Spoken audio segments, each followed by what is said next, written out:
Welcome to School Audit, where we delve deep into the stories that matter most. Today, we are shining light on a troubling case involving a high-ranking official in our educational system, a chief of human resources who stands accused of serious misconduct. This isn't just any case. It's one that raises significant concerns about the integrity and accountability within our school districts. Our focus for this video is Sergio Canal, a newly appointed chief of human resources who has faced allegations ranging from sexual harassment and assault to intimidation and retaliation. But that's not all. Reports have emerged suggesting that his hiring process was anything but transparent, with claims of fraudulent activity and misconduct. A reputable search firm were accusing them of having an unfair and biased search.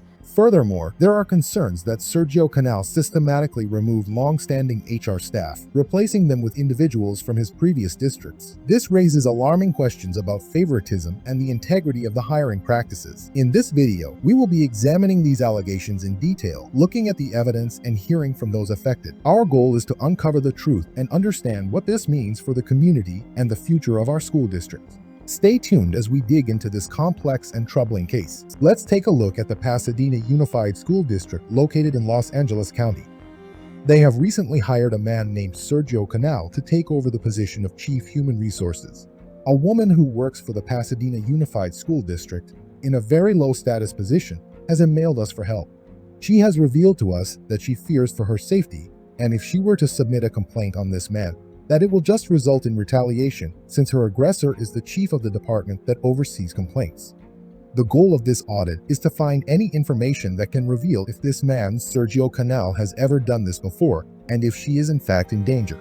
The first thing we did was look at any Pasadena Now news articles that mention Sergio Canal to find any quick background information about the man. We found an article titled, "Pasadena Unified Names Chief Human Resources Officer." The article explains Sergio Canal being appointed by the superintendent Brian McDonald. The article also reveals to us that Sergio Canal's former position was with the Upland Unified School District, in which he served as the assistant superintendent of human resources. This comes with the same amount of power as the chief of human resources title, taking effect May 1st, 2023, with the application process taking place sometime after January 2023. Therefore, we now know that this is a lateral move and not a promotion. This could be a potential sign that he was forced to leave.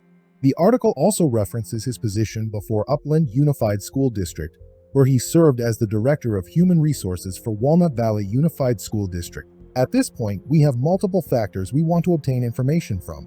Who hired him? Not the person. We already know it was Brian McDonald.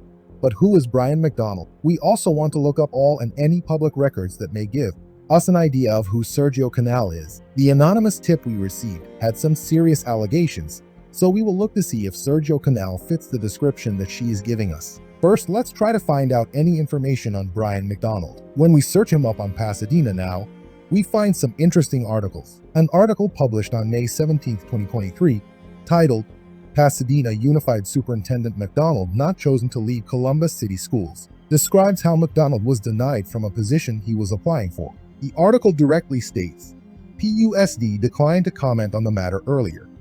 Late last month, a source within the district told Pasadena Now that several school board members wanted McDonald out. This means that not only was McDonald applying to leave PUSD before he appointed Sergio Canal, but that he knew he was leaving before he appointed Sergio Canal to the position. This could provide a lack of interest in choosing the best possible candidate. We looked into another article titled, Superintendent Brian McDonald Talks About His Resignation. This article explains how Brian McDonald feels about leaving, and the article has two sentences that shine a bright light on the situation. But McDonald's exit is also tough to swallow for the longtime educator. McDonald would not discuss interactions with the board or what led to his removal during this interview. Speculation will show that his leaving was not necessarily his choice, especially since he left the district even after he was turned away from the position he was applying for. Now let's move on to looking for any public records on Sergio Canal for the Upland Unified School District. It took about 10 minutes to find our very first court case filed against Sergio Canal. The names will be blocked out for the protection of the victim's identity. Only information in this public record will be revealed.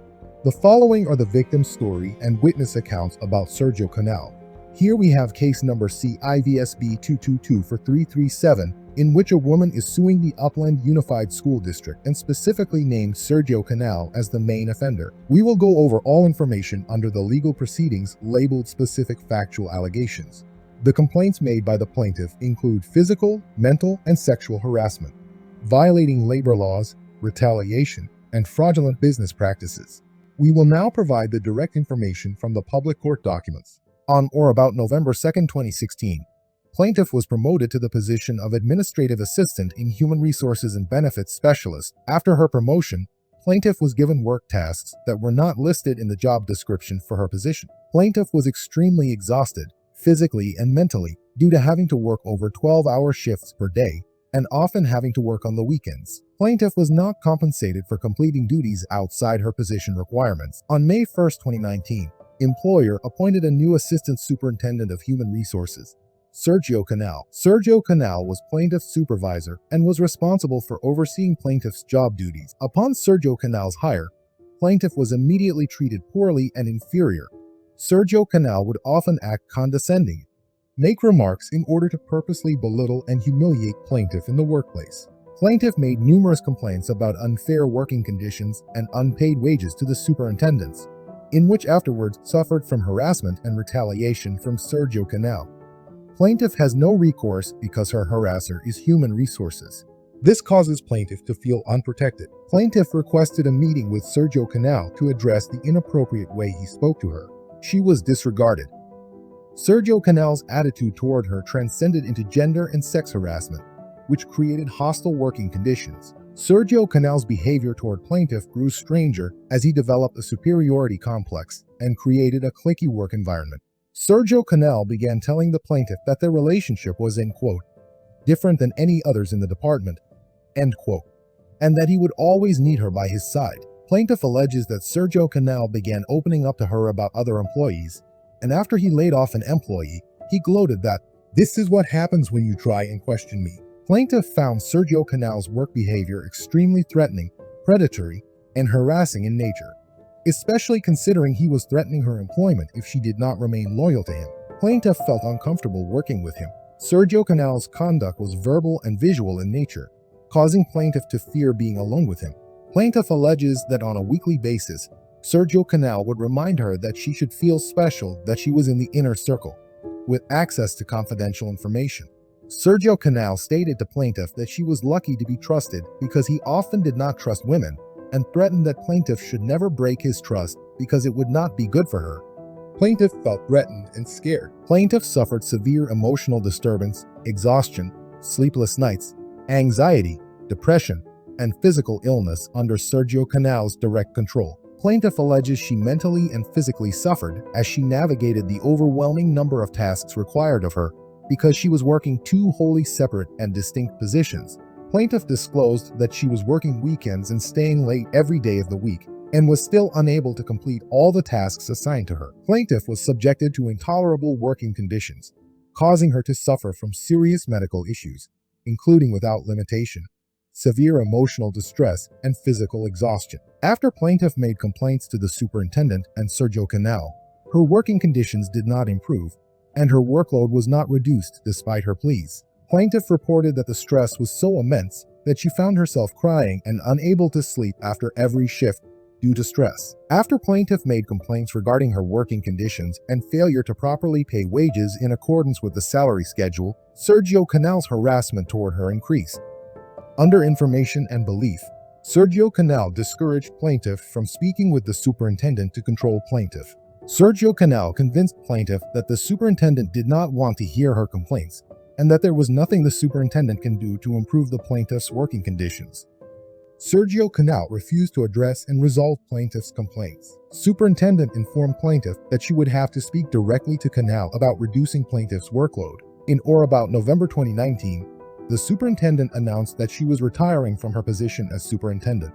After the announcement, Sergio Canal approached plaintiff and threatened her employment. Plaintiff feared for her employment and continued to receive numerous intimidating and threatening comments, both visual and verbal, from Sergio Canal. Plaintiff feared for her physical and mental safety while working for employer, under the supervision of Sergio Canal. Plaintiff noticed that her position was not on the confidential salary schedule. Sergio Canal informed plaintiff to keep this error a secret.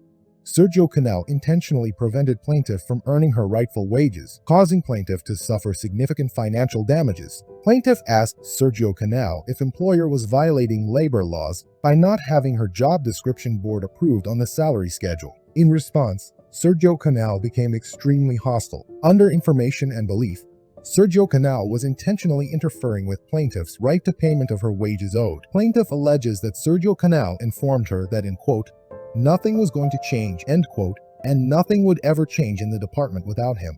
Under information and belief, Sergio Canal tried to manipulate plaintiff. Plaintiff alleges that Sergio Canal made remarks that he was the only employee that plaintiff could trust to prevent plaintiff from going over his authority to report workplace complaints. Trigger warning: language, gestures, and assault. Plaintiff alleges that Sergio Canal began retaliating against her for making complaints. She found Sergio Canal giving her many non-verbal cues of frustration and harassment, such as making a fist at her, flex his arm in a fist position at her, pound the desk with his fist, rolling his eyes, scoffing, or shaking. Plaintiff alleges that Sergio Canal verbally harassed her in the workplace and began making fun of plaintiff in front of other employees by exploiting her complaints, telling her, in quote, your world would be so much better if you would just learn not to speak. Many of plaintiff's co-workers voiced their concern regarding Sergio Canal's hostile mistreatment toward her.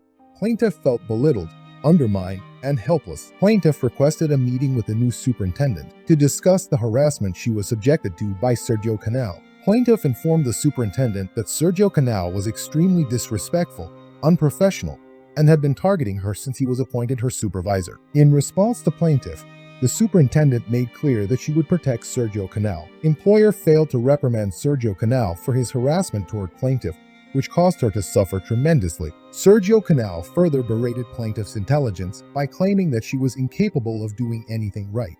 Sergio Canal belittled and humiliated plaintiff in front of her co-workers and questioned her competence. Sergio Canal further ridiculed plaintiff by telling another employee, in quote, thank God, you helped her because she couldn't even get the printing done for me today. Sergio Canal's harassment was verbal and visual in nature, as he looked plaintiff up and down, scowling at her as if he was going to hit her.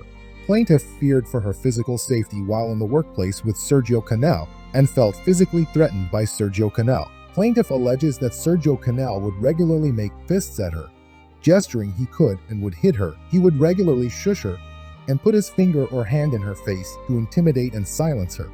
This conduct was offensive and a form of assault, causing plaintiff to fear a credible threat of violence. Plaintiff alleges that while employed, Sergio Canal made gestures that he slaps women. Sergio Canal regularly humiliated her in front of her peers, which caused plaintiff shame and feelings of anxiety, depression, and hopelessness. Under information and belief, plaintiff brought to Sergio Canal's attention that she was working overtime almost every day and asked if she could put the overtime on her time card. Sergio Canal responded with, in quote, I do not like people knowing how long you are here, and made her cover up the fact she was working overtime. Not only did Sergio Canal force plaintiff to lie about the amount of time she was spending at work, but he coerced her into lying on her time cards to prevent her from receiving the appropriate overtime wages. Sergio Canal developed a sturdy control over plaintiff led by intimidation and fear, and if plaintiff did not follow his orders, he would threaten her with termination. In or about August 2020, Canal continued to humiliate plaintiff in front of her peers and coworkers. Sergio Canal would make an effort to isolate her in the workplace by refusing to authorize another employee to assist her. This was done to impede plaintiff's ability to work with others, creating isolation and exclusion. Under information and belief, Sergio Canal began mocking plaintiff with the word exhaustion, so much that each time plaintiff spoke to him, he would imply that she was too exhausted to do anything. On September 2, 2020, an investigation was launched against Sergio Canal. However, the investigator was retained and paid for by the employer. Plaintiff was given a 2-hour meeting to explain the harassment and mistreatment she faced for nearly a year from Sergio Canal. She had been belittled, embarrassed in front of her co-workers, intimidated, and made us to feel incompetent in her abilities to perform her job. Plaintiff disclosed she had to cater to Sergio Canal's authority and power play because he had convinced her that he was the only one who could help her. On September 29, 2020, plaintiff's complaints were dismissed, and the investigation was closed without remedial action. Employers did not take any measures to reprimand Sergio Canal, nor take any steps to sensitize employees on the prohibition of harassment in the workplace. Employers' failure to take remedial action or take her complaints seriously caused her to continue fearing her mental and physical safety. Plaintiff told the superintendent that she was uncomfortable being alone in Sergio Canal's office with the door closed, and that it made her feel nervous and intimidated. Plaintiff specifically asked for clarification on whether she was expected to be alone in his office with the door closed upon Sergio Canal's request. Plaintiff was never answered. Under information and belief, plaintiff was diagnosed with qualifying mental disabilities. Plaintiff's conditions affect one or more specified body systems and limits major life activities. Plaintiff's conditions included, but are not limited to, mental and emotional disabilities, stress, anxiety, depression, and constant worry, which can cause physical illness. Plaintiff is unable to perform major life activities that the average person in the general population could perform. Plaintiff alleges that the retaliation continues to date, as plaintiff is left out of meetings, excluded, isolated, and subjected to excessive scrutiny. Under information and belief, employer's solution was to simply ignore and dismiss plaintiff's issues with Sergio Canal. Meanwhile, other female employees were substantiating plaintiff's concerns. Employer only paid plaintiff the salary of an administrative assistant, and not the salary for the benefits specialist. This was wage theft. After complaints regarding her wages, Sergio Canal's treatment toward her grew aggressive and demeaning. Under information and belief, the harassing and discriminatory conduct included a pattern of offensive and degrading conduct, such as ridicule, mockery, insults, put-downs, referencing plaintiff's emotional condition, demeanor, appearance, exhaustion, and ability to perform her duties. One witness describes an instance in which, in front of the witness, Sergio Canal started mocking plaintiff by saying, in quote, "Poor victim's name. She's tired," end quote. The plaintiff asked Sergio Canal to, in quote, "Please stop," but Sergio Canal continued to harass plaintiff. This incident made the witness nervous, sick to her stomach, and the witness was almost in tears on plaintiff's behalf. The witness was uncomfortable being in the room with Sergio Canal. Under information and belief, another witness recalls one late afternoon after work hours. The witness was in Sergio Canal's office with the plaintiff. At that moment, one of their colleagues, Raul Santana, director of technology, walked in. Sergio Canal and Mr. Santana started speaking very casually to one another and making fun of how if he, Sergio Canal, didn't know where his wife was, he would smack her. He used his hands to make a gesture of smacking her. The witness could see plaintiff was very upset by being in the middle of those two men as they were talking about smacking women. Another witness recalls that she noticed right away how Sergio Canal spoke to plaintiff. It made her uncomfortable watching Sergio Canal treat plaintiff as if he owned her. The witness listened when plaintiff and Sergio Canal would talk about something that needed to get done, and Sergio Canal would try to embarrass plaintiff in front of staff. Even when Sergio Canal belittled plaintiff, he also did not want plaintiff away from him. Sergio Canal did not like it if plaintiff was not available to him at all times. Plaintiff alleges Sergio Canal acted as if he owned plaintiff, as if plaintiff was his subservient woman. This was offensive and created hostile working conditions. On May 12, 2021, plaintiff attempted to meet with superintendent about Sergio Canal's retaliation once again. The superintendent suggested plaintiff read a quote from Saint Mother Teresa. The superintendent had the quote printed out. The quote suggested ways to deal with people who are not honest, those who are not kind, and those who are self-centered and may deceive you. The quote suggested being kind, loving, and happy, even though others treat you in a negative way. This was highly offensive to plaintiff. The superintendent was dismissing harassment in the workplace. This was reiteration that plaintiff should be submissive to her harasser.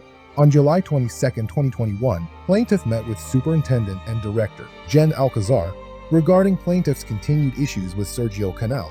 But wait, where have we seen the name Jen Alcazar before? Oh yeah, when we go to the PUSD website and navigate to the Human Resources Department, we can see the list of employees. When we reach the website page, we see none other than Jen Alcazar as the Director of Human Resources, the same individual who was working for Upland Unified as the director, and the individual who was disregarding this victim's complaints is the same individual who is now working as director for Sergio Canal as Director of Human Resources. Another lateral movement. We will speak more about this later in the video, so let's get back to the case document. Under information and belief, in or around March 2022, employer finally initiated an investigation into plaintiff's complaints Because plaintiff would not cease her complaints, employer hired and paid for an independent investigation. Plaintiff was interviewed, along with other female employees from the district. To date, plaintiff has not been provided with the outcome of the alleged investigation. Plaintiff also disclosed that other female employees, new employees, were coming to her about sexual harassment that they were experiencing from Sergio Canal. Plaintiff remains unprotected, and complaints remain ignored. Plaintiff requested to meet with the Board of Education to discuss the harassment from Sergio Canal. On or around December 15, 2021, plaintiff met with the board president at the time and the newly appointed president for the upcoming year. Plaintiff was provided a brief 30 minutes to disclose her concerns, but she was specifically told that she would not get a response from the board members, and they were not allowed to discuss a remedy with her. This demonstrates employers and the board's refusal to take remedial action to protect plaintiff, deter harassment, or take her complaints seriously. Following plaintiff's numerous complaints regarding Sergio Canal's harassment, employer and the board renewed Sergio Canal's contract. This demonstrated a pattern and practice of condoning and ratifying harassment. To date, Sergio Canal continues to act hostile and abrasive toward plaintiff, which only worsened. Employer denied plaintiff of a good faith interactive process. Sergio Canal, an employer, retaliated against plaintiff for making numerous formal complaints with conduct including without limitation, isolation, excessive scrutiny, unrealistic performance expectations, exclusion, public humiliation, offensive gestures, eliminating job duties, highly hostile working environment, affecting the terms and conditions of her employment with employer.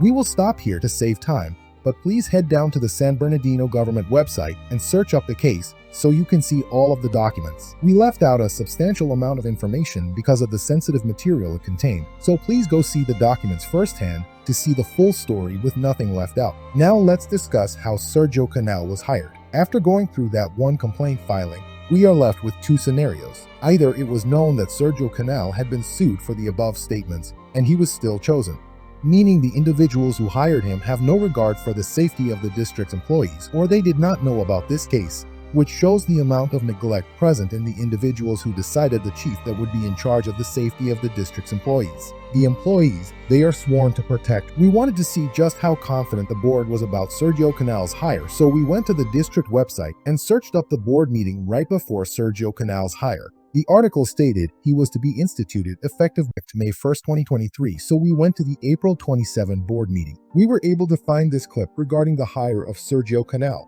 We want to keep the staff we have. Maybe we should have a look at what these directors are doing. We try and not share information and keep it confidential, and then we ultimately have to tell everyone anyway, and they're not very happy about having been kept in the dark.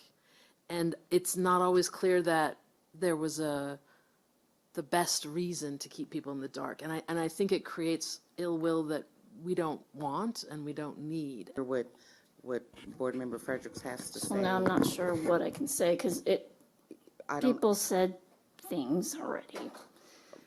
So since our closed session discussion on the HR director position, I've been told from multiple labor leaders that the hiring committee unanimously supported to appoint Dr. Sarah Ruchenko as director of HR, not the candidate on the agenda. Okay. At least two labor leaders notified the entire board via email of this fact, and they came in person to make public comment, stating as such. I'm deeply disappointed that the board was not informed of this unanimous approval of Dr. Ruchenko. In fact, we were told very little about the hiring process and the input from the hiring committee. What is the point of involving stakeholders in a long hiring process when their unanimous decision is totally disregarded or overridden? This is the exact opposite of the shared decision-making process. That is one of our key pillars of the 5-year strategic plan, which scores of stakeholders labored over the past several months to create. The irony here is the position is a director of human resources. Human resources. What this person is an expert in is relationships. This decision could potentially break our existing positive relationships. And we've been told explicitly by labor leaders that we would be breaking trust. Dr. Ruchenko clearly has a track record for building that which each and every board member were witness to since Dr. Miller retired and she became the interim. In the most contentious of situations, labor negotiations, Dr. Rychenko has set a positive and cooperative tone. I quote from a labor leader from an email that we all received. Dr. Sarah Rychenko had unanimous support as the top choice amongst the interviewers. All 7 greatly different hiring committee members with different responsibilities agreed on their top choice. Dr. Rychenko clearly outshined all the rest of the interviewees with the depth of her answers, her knowledge and understanding of the difficulties PSD itself has been facing with personnel and communication, and simply her positive and collaborative attitude overall. Dr. Rychenko has shown her loyalty to this district and its students and employees for over 30 years, starting from being a classroom teacher all the way up to where she is now. Fellow board members, this decision is not trivial. What is at stake here is trust. Trust with our labor leaders and stakeholders. If we approve this, we are going against them, hundreds of employees and education advocates who support our students every day. I cannot in good conscience approve this appointment given the unanimous support by the hiring committee of Dr. Sarah Rychenko. I move that we table this until the board receives the ranking worksheets of the hiring committee's evaluation so the board can actually make an informed decision. It's really hard. I think we've all heard things, and I think, it's always the loudest voices that get the attention. I didn't see enough people from that panel come forward to say that the process was flawed. Do some probing questions, but let's not do this to ourselves. I also want to state that I did a complete investigation when the letter was sent to you with the search firm, who was very concerned. A reputable search firm, we're accusing them of having an unfair and biased search, right? And, they went to great lengths to make sure it was fair. And just because the other people did not come and speak out and honored the confidentiality agreement that they signed with the search firm does not mean that one person speaking out and not following something that they signed is the right thing. The clip we just saw shows board member Tina Fredericks outright state that the hiring practice for Sergio Canal was fraudulent, especially because interim Chief Human Resources Sarah Rychenko had been doing the job and was the favorite amongst the labor unions. To make it worse, the now current superintendent stated that she conducted an investigation with a reputable search firm, and the outcome was that the search firm accused the process of being biased and unfair. The former board president suggested to instead ask probing questions, so we will ask, what was the due diligence on the hiring process? Why was an accused sexual harasser and assaulter chosen over the interim chief, who was the unanimous favorite amongst the labor unions? How many people would be enough to decide that it was a fraudulent hiring practice? How many victims need to come out against Sergio Canal for it to be taken seriously? Will you defend this man by making excuses and attempting to justify his actions when concerns arise, or will you just try to discredit the claims made against him? You state that you want to keep the staff that you have. So why did you hire a man so comfortable with threatening people's employment, people with salaries low enough that they could be put out into homelessness if they were fired? In the complaint file, we can see that the victim had several disabilities and felt as though she was targeted because of those factors. We then wanted to see if Pasadena Unified has had any instances where individuals with disabilities have been targeted during the time that Sergio Canal was employed. After watching only 3 recent board meetings, we have found these clips. Governing board members, I'm placing you on notice in regards to the direct violation of my rights as a person with a disability. You are not supposed to segregate and limit my ability to be there with my non-disabled peers. So I'm placing you on notice in regards to that. Equally, I'm also echoing what Madam Chair of the CAC stated to you in regards to the various violations of Ed Code, federal statute, and other provisions in regards to the SELPA plan.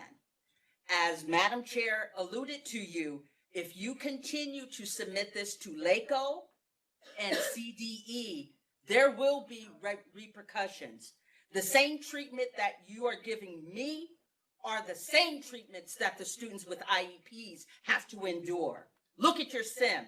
Look at the large number of students that are not applied with child find, not receiving evaluations, not getting properly assessed, and not getting direct delivery of services. This moment, you are placed on notice in regards to the variety of violations. So I want to go on record to state that one of our executive board members was not able to attend today due to your ADA violations, because what you called downstairs is not an ADA accessible room. Up on what Marlene was saying, because that board member is very important to our lives and to the way that things function for my son, Austin McGee, who's here with me today. I'm here to address violations that occurred this week under ADA at Hamilton Elementary School. So I brought some visuals to kind of help you understand better what occurred with Austin. One of your employees, the director of ESY, Clara Valdez, stated that all parents were not allowed to pick up their students at the front of the school, and it was designated for buses only. So this is the cones she put up to keep our children from walking out the front of the school safely. As you can tell, he's autistic, he's nonverbal, he moves around a lot. She had him then escorted to the side gate of the school, where she designated. Now, there's previous emails and conversations with her about why she was doing this, who had designated this area, and why she was preventing him from walking out the front of the school and only allowing buses. She never answered the question. She walked me for 3 minutes without saying a word to me, and then harassed me in front of your security. This is just, it's kind of hard to see, but this is showing you how far he had to walk. At this point, when she did this, he was already at the front office waiting for me. And I was there an hour early to accommodate her and the school in her inability to accommodate him. You don't have a parking lot at that school. Her suggestion was that we park here. And she's showing me this an hour before pickup. You guys tell me where I'm supposed to park. And it's an autistic child, so tell me that I'm gonna go 2, 3, 4, 5 blocks away and take him there safely with all his belongings. As I proceeded to leave, I found a parent at the end of the road in the red zone of the street that Hamilton is on, in a van. That parent has a daughter on a bed with a ventilator. She was told by Clara Valdez and security, who have also harassed me personally when I attempted to park in the front, that she was not to park at the ramp in the front of the school. That was strictly for the buses. When I walked in to talk to her in person one day, which I believe was Friday, she literally said to me, "I can't hear you." And when I raised my voice so that she could hear me, she said, "Don't talk to me that way. You're being confrontational. I'm not gonna put up with it." I proceeded to tell her, "You work with differently abled children who communicate differently. So explain to me why you're going to try and control how I communicate." Also, I'm a very frustrated parent because of the way the school district has handled my son for 5 years, not just this incident. So when you continue to violate the American Disability Act, I'm going to stand up for it. I'm not gonna let you treat my son like an object that you move around at your convenience when the American Disability Act says that he is to be accommodated to walk out of the front of the school safely. I have plenty of conversations and plenty of pictures because it happens over and over, and here's the dad happily standing there taking up the disabled parking, not concerned, not worried about how my son or anybody else who's disabled is gonna get safely into their car. Now, as far as, I don't know everyone's story, but as far as I know, my son can assess risk, can walk himself straight and get hit by a car. I don't think that's his story. Most people need to go through a process to get disability placards, and I'm sick and tired of being the voice for the employees of PUSD. So incredibly spent on saying the same thing over and over and over and seeing absolutely no change. I'm sorry, what did you say? Yes. So I was asking if one of our staff members here from special education could speak to you. Oh, I'm okay. I've spoken to everyone from Carol Higa to Dr. Blanco, a personal meeting with her, to ADR, which I just canceled after Clara pulled this. All right, thank you. Good evening, Superintendent, Governing Board. I literally just came back from a field trip from McKinley. So I have nothing, and I'm just going to speak from the heart.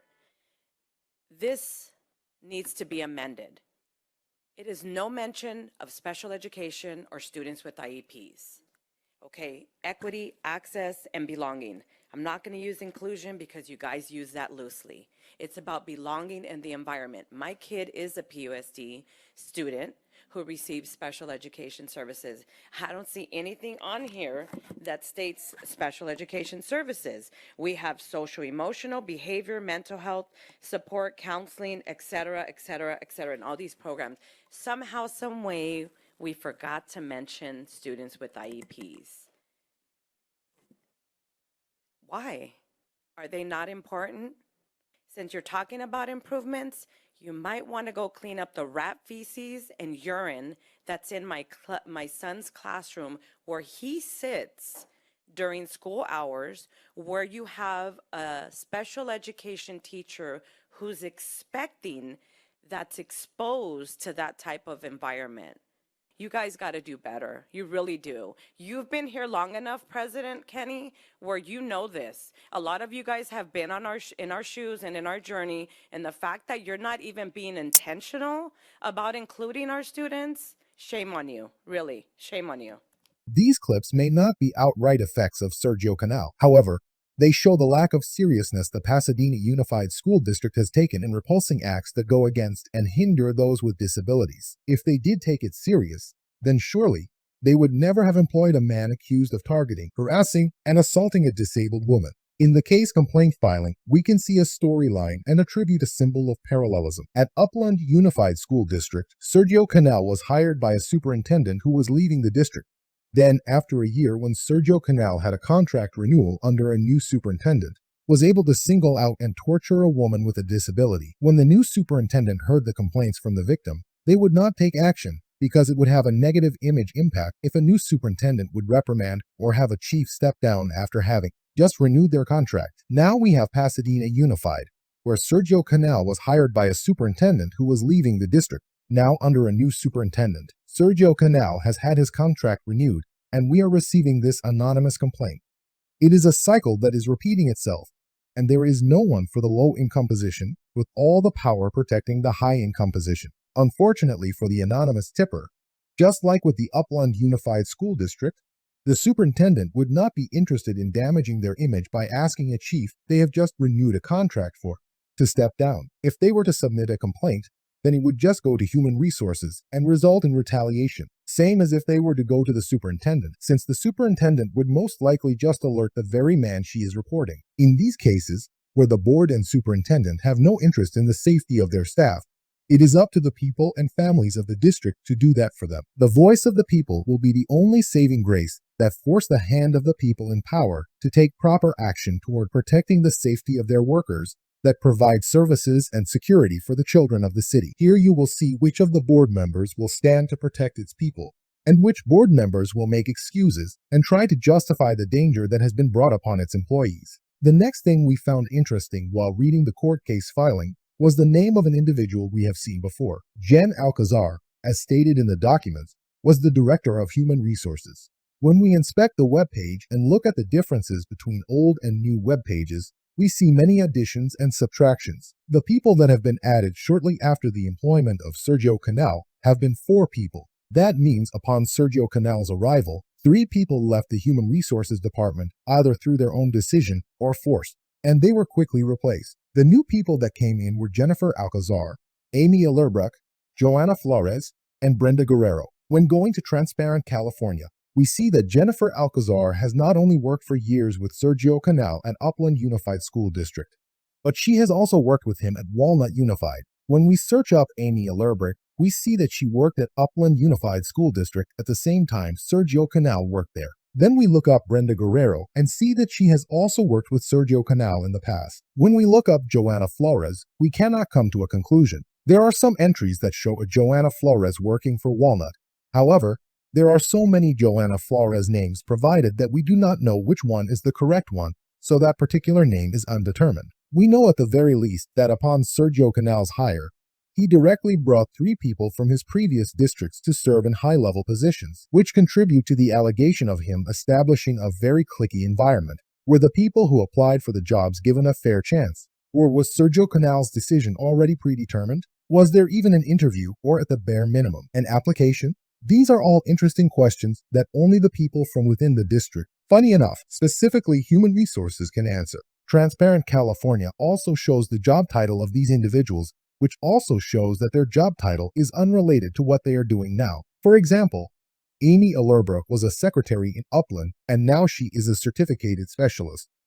When we look at a snippet sent to us from the PUSD newsletter that the district sends to its employees, we can see what they have to say about Jennifer Alcazar. It takes the district about 2 sentences to lie to its employees. The second sentence states, in quote, "She joined PUSD from Walnut Valley Unified School District, where she has worked in human resources." The truth is, she joined PUSD from Upland Unified School District, and she was a principal at Walnut Valley Unified School District, not human resources. She was never in human resources at Walnut Valley and was only ever director of human resources when Sergio Canal brought her to Upland Unified. The snippet intentionally leaves out that she ever worked at Upland Unified and only references the school districts of Santa Ana and Walnut, where she was only principal or assistant principal. Yet the snippet still includes the fact she was a director of human resources.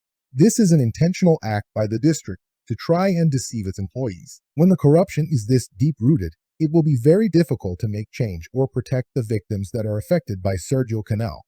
It is all left up to the voice of students and parents of the district with the help of those board members that want to protect its people. In part 2, we will go over additional footage we have obtained. Title of the video: